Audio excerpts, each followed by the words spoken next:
Hey guys, well, we're still on cell phone cam here. I know there hasn't been a Friday show for, 2 weeks now, but there's one thing I can do with this, let me figure out where my camera is so I'm not looking off to the side there, that I can do because it doesn't require any kind of fancy graphics or anything like that, and that is the October release list. So this will be our monthly compilation video for the noobs that have come on board. Welcome.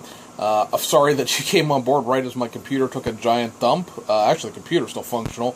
It is just that the charging cord, the AC adapter for it, is no longer functional, and for whatever reason, I can't find a functional replacement. So eventually, once we get everything settled here, I think we'll run it down to Geek Squad, and we'll see if they can find a adapter that works, because I'm tired of going to the store, buying it, getting it home, finding out it doesn't work, and then having to take it back. So if they can find me one that works, and I'll just buy that one, and problem solved. In the larger, more greater situation, we're also have a brand new system coming. Probably the most I've actually ever spent on a computer, period. Which isn't necessarily a bragging thing. It's more of a, hope it's not a pile of junk kind of thing. You do all the research you can into that sort of thing, and it was something that was going to get done sooner or later. I just didn't expect it to be quite so soon. Anyway, so this will be all the kits we expect to come out in the month of October. It's I don't know, iffy month. It's sort of heavy, sort of not. Depends on what your interests lie. So, now that Revell has shown up on Monday morning here and given us their release schedule, we can go ahead and make this video. So, starting with the domestic side of things, so the import guys, or the guys who don't care about the import kits, rather can dump out if they don't want to watch the rest. Revell will have two 21-24 scale kits coming out this month, and they are that brand new Tool 1960s, because there's no, I say 1960s because there's no date on the box. There doesn't seem to be an official date attached to it as far as what year it's supposed to represent. I know it can represent a range of years, so we're going to go with 1960s. 1960s Ford Bronco, again, that's all brand new Tool kit there. And then a reissue of the Chevy Beretta Pro Stock kit. That's an oldie but a goodie there from that back in the days when everybody was doing Pro Street kits. The one sort of downside to that kit, going in if you're not familiar with it, is the fact that it is riding on the old Pontiac J2000 chassis, recycling parts, of course. And the Pontiac J2000 is very accurate to the car it represents, which meant it had a non-functional rear suspension, because the real car was just a trailer queen. It wasn't an actual real functional car in a drag racing sense, and so the Beretta shares that chassis. So if you want to make something a little more realistic in the sense of an actual functional car, you're going to do a little part swapping or scratch building there. Over at round 2, there's only one automotive release for all of October. If anything gets added, we'll let you know. But as of right now, the only release is going to be the Larry Fullerton 1975 Ford Mustang Trojan Horse Funny Car. Now, round 2 has gone ahead and done a bunch of stuff to this kit. There are going to be new tires.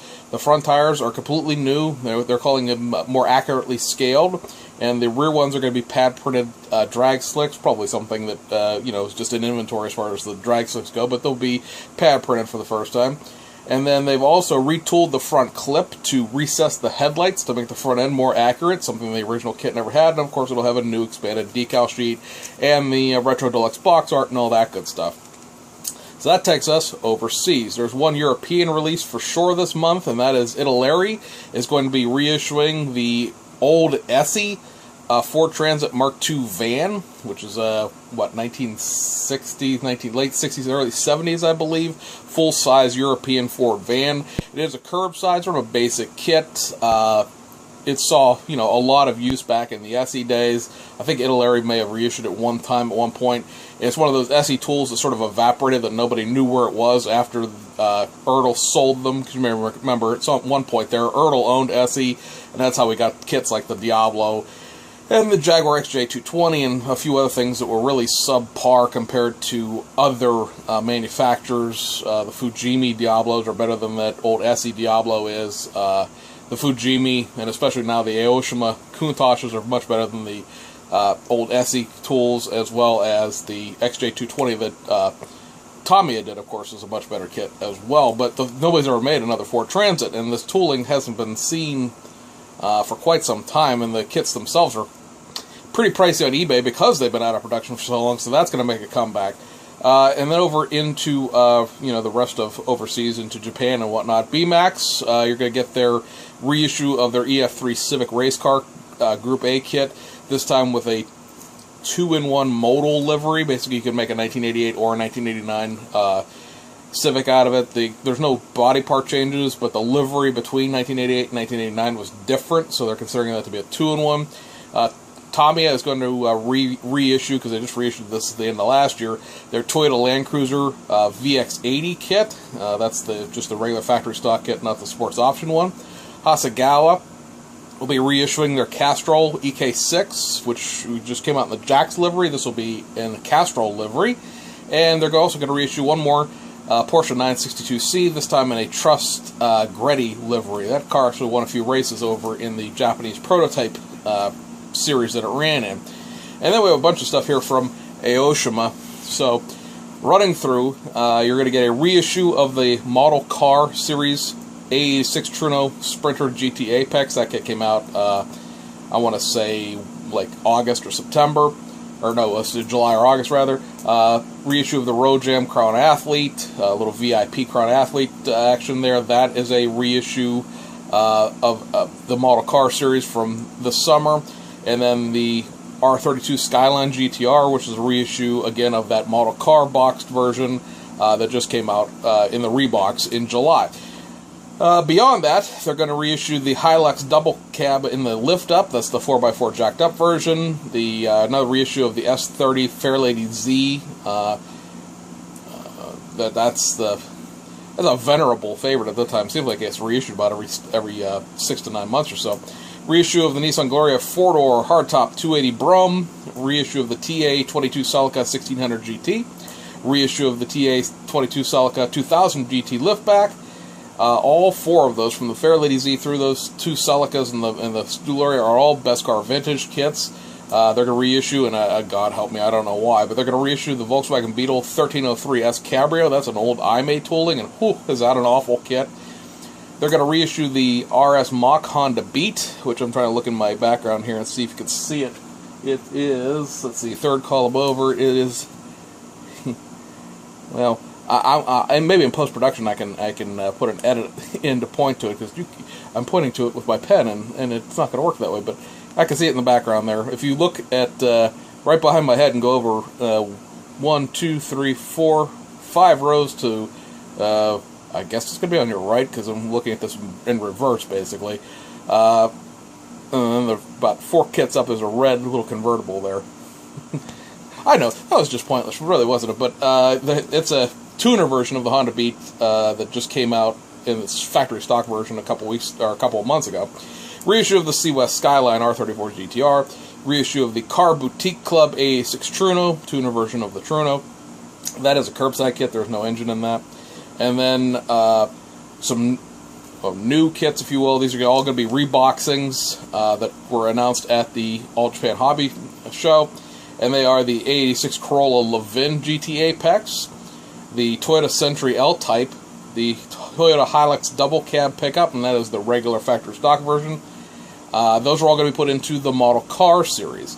In the tuned Model Car Series, you're going to get a reissue of the Vertex RX-7 FD3S and the Veline Toyota Crown Majesta. That is, of course, a VIP car. Some wheels that are going to be sets that are going to be reissued here in October, and these are all going into a new boxing, which is why we're going to see a whole bunch of wheels coming out in the next 2 months. These are going to go into what they're calling the Tuned Parts series, and they are the Watanabe 17-inch 8-spokes, which are the larger wheels that have not been seen in actually quite a while. They're flat-faced. They don't have a dish to them, that dish dough, that the wheels out of, say, the A86 Truno initial D kits have. They're much more flush to the actual outside wheel lip. They're going to reissue the BBS RGs, BBS RS2, and the BBS DTM wheels. A couple of those have been reissued recently. The DTM hasn't been out for a while. They're going to reissue the Work Gnosis GS2 and the Work Meister S1Rs, as well as the VIP VX210 and VX110, all again 19-inch VIP wheels. So 8 sets of wheels there, right? 1, 2, 3, yeah, 8 sets of wheels. 4 of them sort of factory stock-ish tuner wheels, and 4 of them being VIP wheels. And then they're also going to be reissuing the Daihatsu Copen in the Ultimate Edition. I'm not totally sure as to whether or not this is going to come out in a model car box or just a regular, different, run-of-the-mill box, because they have not posted box art for that one as of yet. So, anyway, guys, that is it for now. I may toss up another phone video here. I got another shelf system. Anybody who's following the Stash Project on the Instagram, sound like Larry King, the internet, has seen the work we're doing with that as far as moving some things around. I took basically all my Mazda kits, all my French kits, and all of my sort of orphan kits, stuff that is Daihatsu, Suzuki, I'm trying to think, Isuzu, Japanese kits that don't have any other real kits, to them. There's only a few kits of them in the first place. So they're sort of orphan kits. They're not like the Nissans or the Toyotas where there's a whole bunch of them. And then I took my European orphan kits, Fiats, stuff like that, Alfa Romeos, and I stuck them on another shelf. And what that did, in fact, was free up a bunch of slots back behind me here, which let me, people who know me real well and talk to me on a regular basis, know that off camera behind you is, literally behind you. It's there. It's in your backyard. There's a whole bunch of kits that have come in that I need to shelf. So that let me cut what was a huge 5-pile stash into what is now a low to medium 4-pile stash. And basically, as it stands right now, I've got to do one more thing over here as far as shelving some race cars, moving some things around. You guys, when I'm tilted this way, you guys can see the race car stuff. A lot of that stuff's going to get moved over onto this other shelf and organized a little bit better, because right now it's just a conglomeration of every race car kit I have. I want to organize it a little better as far as, Group A and DTM and touring car and all that kind of thing. And I have a whole bunch of Super GT stuff, that's all the stuff that's lurking behind you. And hopefully when that all gets sorted out, it'll all get shelved, and basically I'll have to find room for a Mitsubishi kit and 3 Porsches, and everything will be on the shelves again, except for a bunch of duplicate race car kits, which are probably going to stay in a box off in the background, because they're just stuff I don't need out right now, because having 6 of the same thing is just eating shelf space. So, why'd you order 6 of the same thing? Because I have decals for them all. Jeez, you ought to know that by now. You watch this channel every day, or every week. So anyway, that's where we're at. New system coming. I'm going to try a little thing with a photo editing program I have on the phone here. It is basically the Android version of the new the new video editing software we'll be using on the new system. The new system, of course, a little more robust is what we can do with it. But be that as it may, I'm going to try a few things with it here, and maybe there'll be stuff, and maybe it'll just be me talking, and you'll be like, "Where's the fancy stuff?" But we'll see how well it works. It's on a phone, it's kind of hard to get everything to line up the way I want it to. So, anyway, guys, that's it for now. Hopefully, maybe next week we'll be back with a regular Friday show. If not, maybe we'll just do one on the phone and try to deal with it there. But that's it for now. We'll see you guys on the other side.